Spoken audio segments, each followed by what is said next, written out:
morning, I'm Byron Scott with a CTV News update.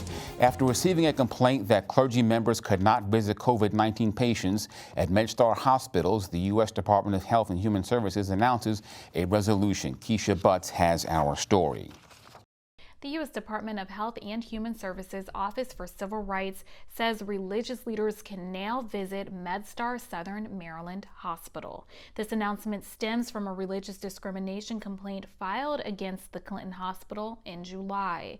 The Office for Civil Rights says a woman reported after giving birth at the hospital she was separated from her baby because she tested positive for COVID-19. She requested that a priest baptize her newborn, but says she was denied due to a visitor exclusion policy adopted because of the pandemic. With guidance from the Office for Civil Rights, MedStar Health System has updated its visitation policy. Patients in COVID-19 positive and non-COVID-19 units can receive services from religious leaders of their choice at all MedStar hospitals. MedStar has also updated its visitation policy for people with disabilities. This is Keisha Butts with CTV News. Back to you. Hoping to get ahead of the curve, Governor Larry Hogan has released his initial draft COVID-19 mass vaccination plan and submitted it to the Centers for Disease Control. The governor says he wants the state to be ready to distribute and administer a vaccine as soon as one is available. Under his two-phase plan, people with the highest risk, as well as healthcare workers, essential workers in public safety, and education will be prioritized. Phase 2 will make the vaccine available to the general population. Nearly 40 Maryland companies in the state are working on a vaccine. Well, the Prince George's School Board will vote this week on whether to construct 6 new county schools through an alternative finance program known as P3. Supporters held a teletown hall last night led by County Executive Angela Alsobrooks and schools CEO Dr. Monica Golson. Shortly afterwards, a debriefing was held by school board member Rahila Ahmed, who has been critical of the process. Former teacher and community activist Jana Parker voiced her concerns. No one is saying that we don't want school construction. No one is saying that $1 billion isn't an investment in our school system. No one is saying that. What we are saying is that we want the investment to be done in a manner that is appropriate and clear. In regards to transparency, we have made a very clear statement that while there is a lot of information that has been put out over the past 3 years, there are still several questions that we have not gotten the answers to. And that is what we mean by questioning the transparency of the process. In an op-ed piece, Alsobrooks criticized those who have spoken out against the plan as disseminating misinformation to confuse the public and offering no alternatives. The school board is expected to take a final vote on the plan Wednesday. If approved, the deal will close in January and the new schools are scheduled to open by July of 2024. Well, the local water utility company loses millions of dollars in revenue during the pandemic. WSSC Water says it's owed about $58 million in past payments. That's about $26 million more than this time last year. That represents an 82% increase in past due bills, since the pandemic began. So right now we know there are a lot of customers out there that have financial challenges. That's obviously a huge part of this pandemic. We understand that. And our message to our customers is really simple. We want to help you. We are here to help. So if you have a bill from WSSC Water, and you probably have many other bills, and we know customers have choices to make in which bills they can afford to pay right now, we will work with you, but we need you to call us. Riggins says customers with past due bills will not have their water shut off.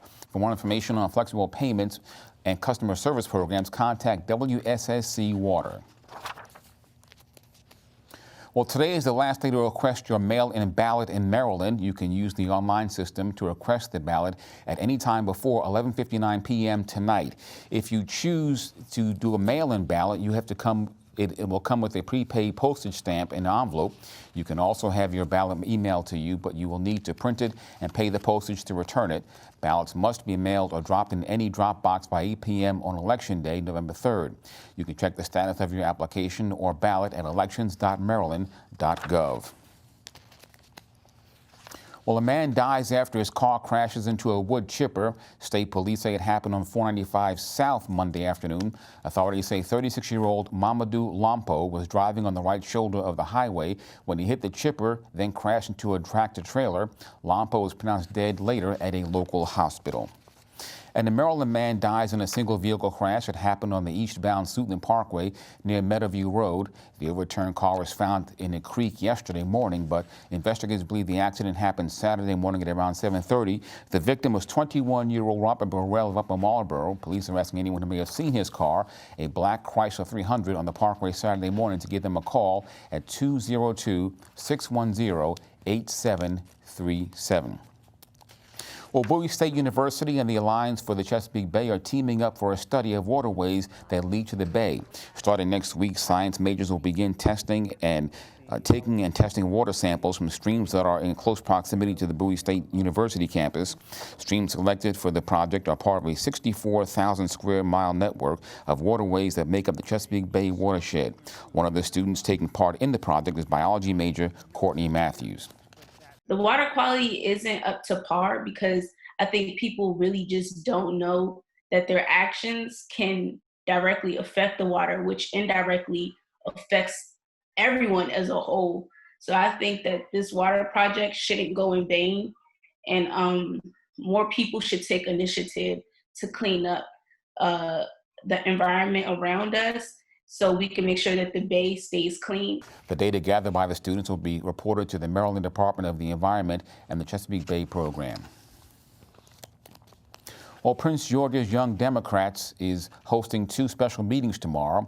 The group is hosting its general body meeting at 6:45 p.m. Delegate Nick Charles will discuss his legislative priorities and experience running for office. Like a lot of my friends think that, I'm not as interested in Biden or Trump, so I'm not going to vote. One of the most important things I say, well, what's on the ballot is also your local races. So these judges decide, what happens, at the judicial level for the next 15 years in the county, that you'll be impacted by. So, the judge forum was important because a lot of us don't know the judges in the community. The organization is also hosting a circuit court judge forum on Wednesday at 7:45 p.m. The meeting will be hosted virtually on Zoom. For more information, visit pgcyd.com or go to the organization's Twitter page at pgcyd. Well, if you spotted a low-flying helicopter over the D.C. area recently, it may be part of an effort to measure naturally occurring nuclear radiation. According to the Washington Post, it's part of a security effort for the January 20th presidential inauguration. The U.S. Department of Energy says the flights could continue through November 6th. 2 flights are scheduled each day. A total of 20 to 25 hours are required to complete the survey. It'll be used as a baseline in case a nuclear or radiological incident occurs.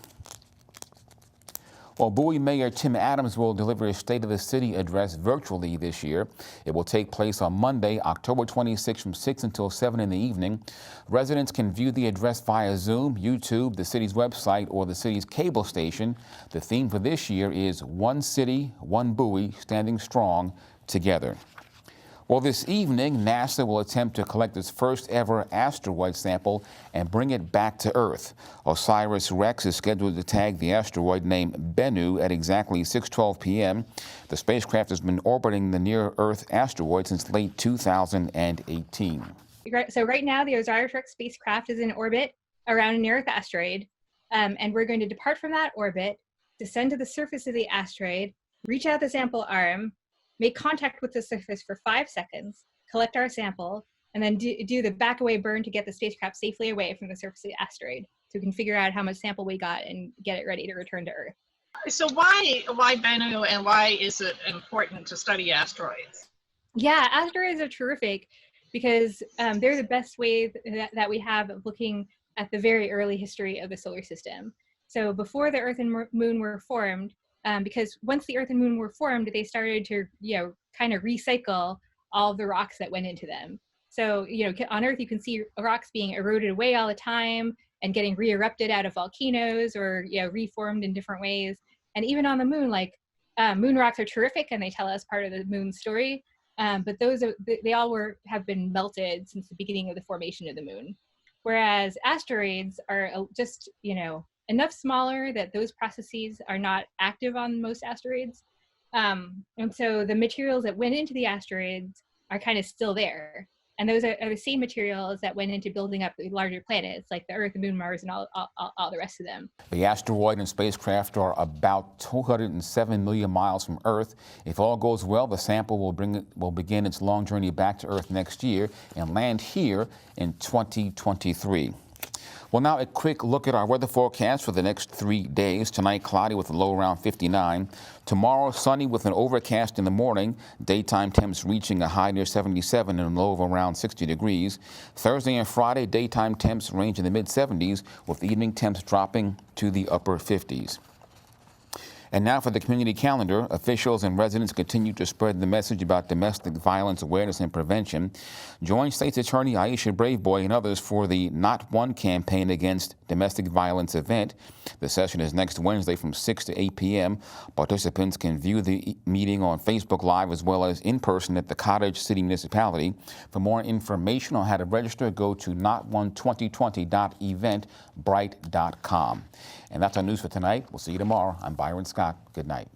For the latest information on COVID-19 in Maryland, visit the State Health Department website. That's health.maryland.gov. Again, health.maryland.gov. Click the link to the COVID-19 information portal. There you'll find all of the latest information about coronavirus. You'll find daily updates on cases and fatalities. Answers to questions about testing and the governor's stay-at-home order are available as well. For specific information about Prince George's, visit PrinceGeorgesCountyMD.GOV. That's PrinceGeorgesCountyMD.GOV. The site offers information about local services for residents and businesses. There's a link for COVID-19 relief donations. Also, food pantry locations are listed. And if you have any questions, call the county COVID-19 hotline at 301-883-6627. That's 301-883-6627.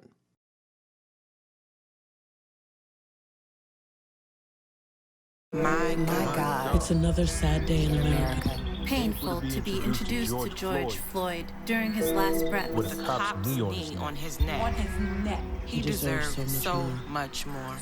How many black lives have to be taken before something is done? We are not a threat. I am shaking as I type. This has got to stop. We are sick of it. We need conviction. I just want us all to live. The deaths will not stop until the powers that be are finally held accountable. Don't look away from the truth until every one of us are free from white supremacy. The world stands with you. Aucune pitié, aucune compassion dans son regard. Criminalizing and killing of black and brown bodies is not new. It's as old as America. It's just getting filmed more. Do you know what it feels like to be hunted? To have a new hashtag for a dead black person every single day? How does one plan a life if they aren't sure they will have a life to plan? Tarisha Armstrong, Deborah Dance, Nina Pop, Stephen Clark, Megan Nia Wilson, Keisha Mike, Christopher Dion, George Floyd. His name was George Floyd. Say his name. Say his name. George Floyd. Say his name. Say their names. Once again and always, we fight for justice. Black Lives Matter. Black Lives Matter. Rest in power, beautiful. Go to blacklivesmatter.com. Hey Maryland, Election Day is almost here. Stay safe and avoid the lines by voting early. Visit an early voting center near you October 26th through November 2nd between 7 a.m. and 8 p.m. Or vote on Election Day, November 3rd between 7 a.m. and 8 p.m. Confirm vote center locations ahead of time. Same-day voter registration is available. If you're voting by mail, return your ballot by 8 p.m. on November 3rd. Visit elections.maryland.gov/2020 to find a vote center near you. There are everyday actions to help prevent the spread of respiratory diseases. Wash your hands. Avoid close contact with people who are sick. Avoid touching your eyes, nose, and mouth. Stay home when you are sick. Cover your cough or sneeze. Clean and disinfect frequently touched objects with household cleaning spray. For more information, visit cdc.gov/COVID-19. This message brought to you by the National Association of Broadcasters and this station.